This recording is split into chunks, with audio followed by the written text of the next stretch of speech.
CC Sabathia and Curtis Granderson, who were teammates at the time, broke their silence on TV and said that it was a sinister act as captain. They strongly criticized the incident, saying it had trampled on Ichiro's dignity. Their testimony shocked baseball fans across America, rekindling doubts about what had been happening in the Yankees clubhouse. Public reaction also spread to Takuma. The hashtag #BoycottJeter trended on social media, with many saying that he may have been a great player, but he was a failure as a human being. Angry voices erupted, saying that Jeter had destroyed his own legend the moment he insulted Ichiro. Major media outlets such as the New York Times and ESPN also reported on the incident, writing in the media about the collapse of the MLB Association. It was a single decision that shook the sports community, especially the Los Angeles Dodgers. Broadcasting company Sports, one of Major League Baseball's most influential media partners, suddenly announced that it would terminate its contract with Fox and all programs related to Derek Jeter. The controversy began with Jeter's remarks that Shohei Ohtani was not yet the best on the market, and on the other hand, when people who hadn't heard the name Chuck Knoblauch for a long time heard it again, the atmosphere instantly became heavy. He was the man who supported the Yankees' golden era as Derek Jeter, but now his presence is far from glorious. Knoblauch, who was arrested multiple times for domestic violence and was again in court in 2024, somehow broke his silence and spoke for Jeter. Appearing on the local radio program Sportsline, he said in a calm tone, "That's the team culture. The new guy listens to what the captain says. That's what Yankees pickpocketing is." Quote, the moment those words were broadcast, baseball fans across the country froze. On social media, there was a barrage of criticism, saying, "This is prison logic, not baseball. If that's tradition, then why are Sabathia and Granderson doing what they're doing?" Quote. Knoblauch made a statement that added fuel to the fire. Regarding Mookie Betts' defense of Shohei Ohtani, Betts apparently loves Michael Zidane. Then he should go to the NBA. He was told by spirits that he wasn't cut out for baseball. Immediately after this comment was made, the comments section of social media was flooded with messages of, "Go to hell. Knoblauch. First, finish your own lawsuit. A man who destroyed his family with violence has no right to talk about team culture." According to MLB insiders, Knoblauch's sudden appearance was not a coincidence but a request from Jeter himself. A heavy atmosphere hung in the press room at Fox Sports headquarters. As dozens of cameras lined up and the murmur of reporters stopped, the sportsman calmly read out, "As of today, Derek Jeter is no longer a contracted talent for Fox Sports." A single question sent a lightning bolt of shock through American baseball. It was the moment when the man who was once the face of MLB and disappeared has now fallen into the most difficult position for a company to deal with. The Hawks' explanation was calm but clear. "We respect Mr. Jeter's achievements. However, any remarks or actions that disparage others go against our corporate philosophy." This was a decision that was made after much consideration. There was a small sigh of relief among the press as the statement was read out. The Hawks announced that they would also buy back Jeter's production shares upon termination.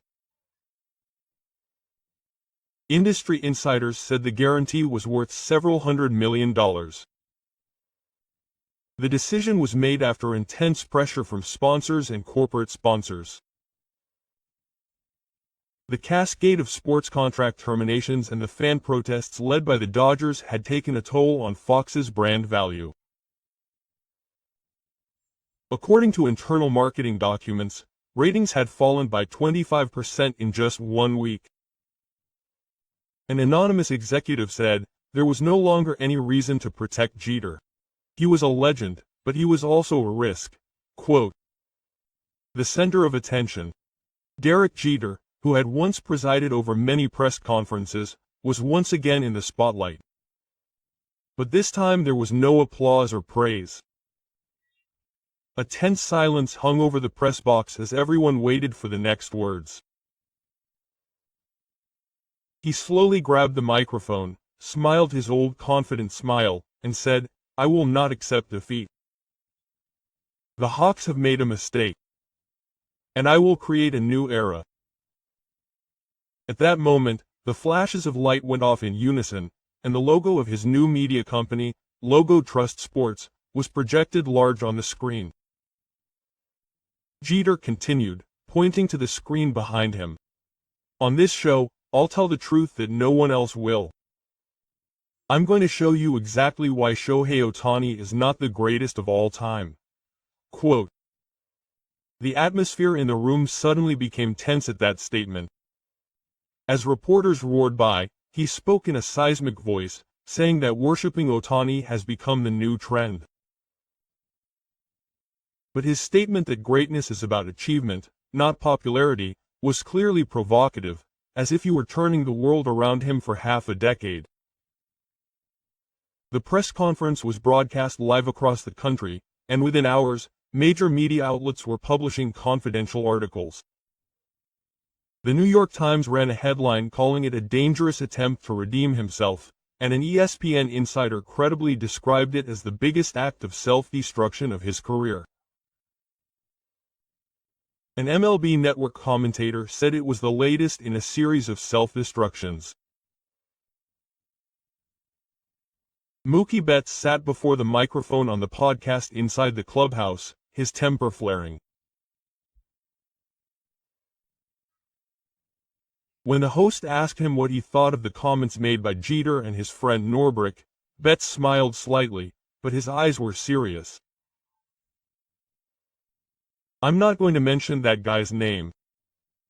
Someone who was sued by his own family has no right to speak." His words cut through the studio like a sharp knife, leaving the host speechless for a moment. Letts went on to declare a new move to protect Shohei Ohtani and Japanese culture. He would team up with sports to launch a campaign called Respect Pan Respect Dodgers. This was not just an advertising stunt, it was a movement that demonstrated his human history. His voice was filled with such conviction that fans watching on TV sent messages of support. Betts went on to say, "Freddie Freeman, Irving Smith, and manager Roberts all support this campaign. We're all on the same page as a team. When Ohtani is insulted, the entire Dodgers organization is insulted." At that moment, a small wave of excitement ran through the press watching outside the studio. It had been a long time since the players had expressed such strong unity. Derek Jeter's new broadcasting project, Trust Sports, attracted attention when it was first announced. Some investors and sponsors expressed support for Jeter's attempt to recapture his former glory, and it seemed as if Jeter was on the path to a comeback. But those hopes were dashed within a matter of days.